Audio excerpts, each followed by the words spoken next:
We're constantly seeing these images, right? CEOs, big companies, magazine covers, and success seems tied to just sheer size, Right. revenue numbers. Yeah, the biggest is best. That's the usual narrative. But what if that's just the wrong way to keep score? I mean, what if the real mark of a great CEO isn't building the biggest empire, but actually generating the most value for the owners, for the shareholders? That's a great point. It's like you mentioned that a baseball analogy before we started. Right, the tallest pitchers get on the covers, but you really want the ones striking guys out. It's about effectiveness, not just size. Exactly. And these outsider CEOs we're diving into today, they totally flipped that script. They focused on a different kind of growth altogether. Growth that actually, made the investors richer. Precisely. Value per share. And these leaders, they weren't your typical MBA grads climbing the ladder. They came from really unexpected places sometimes. Oh, completely. You had, what, an astronaut? A widow who stepped in? PhDs? Even investors taking the reins for the first time. Really diverse backgrounds. Wildly diverse, but the common thread. Just extraordinary long-term results. Often achieved in ways that seemed totally unconventional at the time. So that's our mission today, right? To kind of dissect their playbooks. Yeah, pull out those core principles, the things that really drove their success, and, more importantly, figure out how you can actually use these ideas. Actionable stuff. Whether you're running a business, a team, or just, making decisions in your day-to-day life, we want those aha moments. Let's find them. Okay, so first things first, redefining success. This seems crucial. The book really pushes this idea that the ultimate yardstick isn't just revenue or profit growth. Right, not in isolation. It's the growth in value per share. Are you making each individual owner's stake worth more? That's the question they ask. Makes sense. Like the baseball example you brought up earlier, Babe Ruth hitting 29 homers back in 1919. Totally different context than hitting 29 today, right? Right. It was revolutionary then, so the raw number doesn't tell you everything. You need the context. Exactly. Same with companies. Big revenue growth might just mean the whole industry's booming. You have to ask, how did this CEO do compared to their peers under the same market conditions? Like that duplicate bridge idea in the book, everyone gets dealt a similar hand from the market. Yeah, same industry, same economic wins. Who plays that hand best over the long haul? That shows skill, not just luck. Or the gold mining example. Comparing a CEO when gold prices are soaring versus when they're tanking doesn't tell you much about the CEO's skill. Right. Compare them against other gold mining CEOs during the same period. That's where you see the difference. Okay, so we're measuring success differently per share value, relative performance. Got it. What did these outsiders do differently then? Well, a huge piece was this mastery of resource allocation. And not just money, right? No, not just financial capital. It was everything. People, time, attention, the whole package. They thought like incredibly disciplined investors using the entire organization as their capital. Henry Singleton at Teledyne. That example jumps out. Running this huge, complex company with a tiny corporate staff. It's almost unbelievable, isn't it? Wafer-thin headquarters, all the power pushed down to the general managers running the actual business units. While his competitors had these massive, elaborate HQs. Layers and layers of management. Yeah. Singleton's structure just screams decentralization, doesn't it? Trust the people closest to the action. It's like a VC firm, almost. Small central team, lots of autonomous units. That's a good way to put it.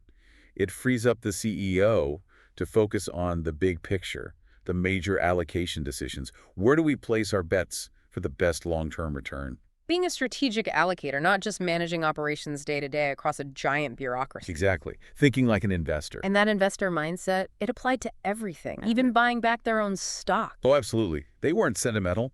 If their stock looked cheap compared to its real value, they'd buy it back aggressively. It was just another investment opportunity. Buying low. Buying low. And if the stock seemed expensive, maybe they'd use it to buy another company. The stock was a tool, a currency, not something sacred. You mentioned Buffett's Graham and Doddsville idea before. Can you break that down quickly? It sounds relevant here. Sure. Buffett imagines this nationwide coin flipping contest. Millions start, flip a coin, losers drop out. After, say, 20 flips, you're left with maybe 200 winners just by pure chance. But Buffett asks, what if you found out that like half of those winners, 100 of them, all came from one tiny town called Graham and Doddsville? You wouldn't chalk it up to luck anymore. You figure they know something about coin flipping in that town. Precisely. He argues that a disproportionate number of successful value investors trace their intellectual roots back to Benjamin Graham and David Dodd's teachings. It's a specific, learnable approach. So having a specific rational framework matters. How does that connect to these CEOs? Well, many of these outsiders operated with a similar kind of independent, value-driven logic. Their approach often flew in the face of what typical CEOs were doing, the ones recruited via big searches coming from prestigious roles. The establishment CEOs, maybe? Kind of. And remember, the book points out how, after 2008, the image of the high-profile celebrity CEO took a hit. They started to look a bit greedy, self-promotional. Like the Trump apprentice comparison it makes. Yeah, that contrast is sharp. These outsiders were often quieter, focused relentlessly on long-term value, not the limelight. Different model entirely. Which leads nicely into this idea of iconoclasm, breaking the mold, like Billy Beane in Moneyball. Perfect analogy. Bean couldn't afford the star players, so he ignored the traditional scouting metrics batting average, stolen bases. Things that looked good but maybe didn't win games as much. Exactly. He focused on overlooked stats like on-base percentage, slugging percentage. He used data differently to find undervalued players and compete. So our CEOs were doing the business equivalent, ignoring the standard metrics or approaches. Totally. Developing their own ways of measuring things, their own strategies, often getting questioned for it. But the results spoke for themselves. They outperformed guys like Jack Welch, who was like the icon of conventional CEO success back then. Wow. So what allowed them to do that? What did these iconoclasts share? Seems like two things, mainly. Fresh eyes, they often weren't steeped in the industry dogma, and a really deep commitment to rationality, using logic and data, even when it went against the prevailing wisdom. Intellectual independence. That's it. And this independent thinking created a sort of shared philosophy, almost an antidote, the book says, to the usual corporate pressures. Okay, what were the ingredients of that philosophy? What did they do that was similar? Well, you see these patterns emerge across different industries. Highly decentralized organizations, we mentioned that. Right, Singleton. They weren't afraid of making at least one really big, sometimes transformative acquisition. They often developed their own, sometimes unusual metrics, focused heavily on cash flow. Cash flow keeps coming up. Crucial. And they bought back significant amounts of their own stock. Very active repurchasers. And what did they avoid doing? Generally, they avoided paying big dividends. They didn't give earnings guidance to Wall Street, trying to manage quarter-to-quarter expectations. And they tended to stick around for a long, long time. Playing the long game, not the quarterly earnings game. Exactly. Which ties back to that cash flow focus. They believed optimizing free cash flow was the absolute key to building long-term value. It was the engine. And how they used that cash flow engine differed, didn't it, depending on the business? Absolutely. They applied the principle consistently, but the tactic varied. For Singleton, cash flow meant stock buybacks when Teledyne shares were cheap. Okay. For John Malone in cable, it meant pouring cash into acquiring more subscribers because that's what drove value in his industry. Right. Bill Anders at General Dynamics, selling off businesses to generate cash and refocus. And Buffett, using the insurance float that pool of cash as investment capital. Different paths, same core idea, maximize long-term value via smart cash deployment. I love that Singleton quote about their approach coming from their own thinking, not being copied. It really sums up that independent spirit, doesn't it? They built their own frameworks. Okay, this is fascinating conceptually. Let's make it really concrete. The book spends a lot of time on Tom Murphy and Capital Cities Broadcasting, calls them maybe the greatest management duo ever. What made them so special? Yeah, Buffett's praise for Murphy and Dan Burke is incredibly high. He uses that brilliant analogy, the rowboat versus the QE2. Ah, yes, the transatlantic race. Right. In 1966, Murphy takes over Capital Cities, tiny company. CBS is this media giant, like 16 times bigger. Fast forward about 30 years to the Disney sale. Capital Cities is worth 3 times more than CBS. The little rowboat didn't just keep up, it blew past the ocean liner. It's stunning. That is astonishing. What was the strategy? Murphy's quote about not wanting the longest train but arriving first using the least fuel, that says a lot. It says everything about their focus. Value over size. Efficiency. They stuck to media businesses they knew inside out. Murphy bought radio and TV stations. Smart acquisitions. Smart acquisitions. Run with incredible operational discipline. Dan Burke was the operational wizard. They constantly repurchased their shares when they were cheap. And then the huge move buying ABC, a major network. So Murphy and Burke, that partnership sounds key. Burke handling operations, generating the cash, Yeah, the nuts and bolts, making the machine run incredibly efficiently. and Murphy deciding where to invest that cash, the capital allocation side. Exactly. Burke famously said his job was to make the cash, Murphy's was to spend it. Perfect symbiosis. Burke provided the fuel, Murphy aimed the rocket. And Murphy's approach to spending it to acquisitions was different too. Very patient, very disciplined. He focused on understanding the operations of target, seeing potential others missed. He did the work himself, didn't rely on investment bankers, didn't delegate the big calls. High conviction bets. Yes, based on deep operational insight, not just financial engineering. And they were famously thrifty, right? The paint story. Only painting the side facing the road. Huh, yes. It sounds quirky, but it shows that intense focus on cost control. They knew they couldn't always control revenue, but costs. That was entirely up to them, and that permeated the culture. Every dollar mattered. What about people? How did they build their teams? It wasn't about industry experience, was it? No, they bet on brains and drive, raw intelligence. They believed smart people could figure things out. They'd take someone who excelled in, say, radio, and put them in charge of the cable division. Like Bill James or John Sias running ABC. Exactly. Not the obvious resume choice, Yeah. but they looked for capability and potential. And then Murphy's philosophy was hire the best people you can and leave them alone. Burke echoed that, empowering local managers, decentralization again. Hire, well, trust them, get out of the way. Pretty much. And funding all this, how did they finance growth without issuing tons of stock and diluting everyone? Mostly internal cash flow, their operations were cash machines. And smart use of debt, often borrowing against assets they already owned outright. They were really disciplined about not issuing stock.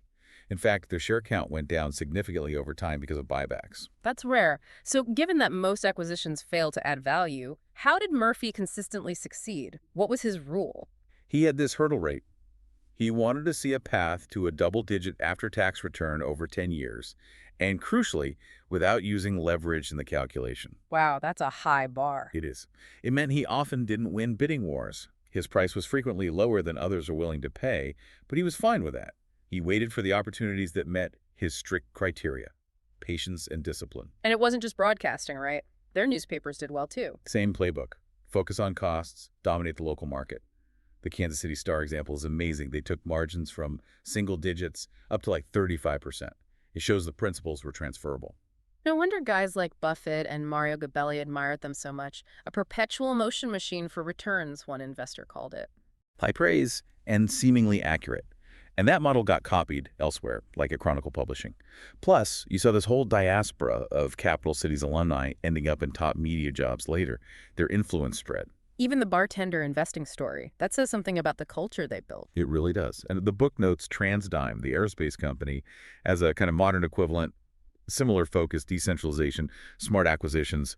The principles endure. Okay, this has been incredibly rich. We've gone through the outsider philosophy, the focus on value, the resource allocation, the iconoclasm, the cash flow obsession, and this deep dive into capital cities. Let's distill it down. What are the absolute key takeaways for listeners, actionable insights they can apply? Right, bringing it home. I think there are several really powerful ones. First, absolutely rethink how you measure success. Shift from just size or volume to value per unit, per share, per hour, per dollar invested. What's the real return? Okay, number one, redefine success. Number two, become a master of resource allocation. Be really critical about where your most valuable resources, time, money, focus, are actually going. Are they in the highest return places? Treat your own life or work like a portfolio. got it. Think like an investor about your own resources. Third, Adopt that investor mindset more broadly. Look for things that are undervalued. Maybe it's a skill nobody else is developing, an opportunity others overlook. Be ready to act when value and price diverge significantly. Buy low, essentially. makes sense. Fourth, insight. Embrace rational iconoclasm. Right. Be willing to question the way things are done. Develop your own analysis, your own data. Don't just follow the herd if the logic doesn't hold up. Question convention. Okay. Fifth, prioritize cash flow. Understand where your cash comes from, your income, your business revenue. How can you increase it? And equally important, what are you doing with the cash you generate? Is it being deployed smartly for the long term? Focus on the cash. Number six. If you manage people, decentralize and empower. Seriously, hire the best, give them clear goals, give them autonomy, and get out of their way. Trust is key. Hire a well, leave them alone. Number seven. Be frugal. Control costs. It sounds boring, but it's fundamental. Small savings compound over time, whether it's personal finances or a business budget. Murphy and Burke live this. Every dollar counts. Eighth. Be patient but decisive. Like Murphy, waiting for the right acquisition. Don't rush into mediocre opportunities. Wait for the fat pitch, as Buffett would say. But when it comes, swing hard. Act with conviction. Good one. Patience and decisiveness. Ninth. Know your circle of competence. Stick to what you understand. Murphy knew media. Buffett knows insurance and investing. Don't stray into areas where you're just guessing. Focus your energy where you have an edge. Stay in your lane, expertise-wise. 10th. Simplify. Cut the noise. Think about those lean HQs at Teledyne and capital cities. Avoid unnecessary complexity, bureaucracy, meetings. Focus relentlessly on what actually drives value. Keep it lean and focused. And finally, 11th. Play the long game. Always. Resist short-term pressures. Focus on building sustainable long-term value. Whether it's your career, your investments, your health.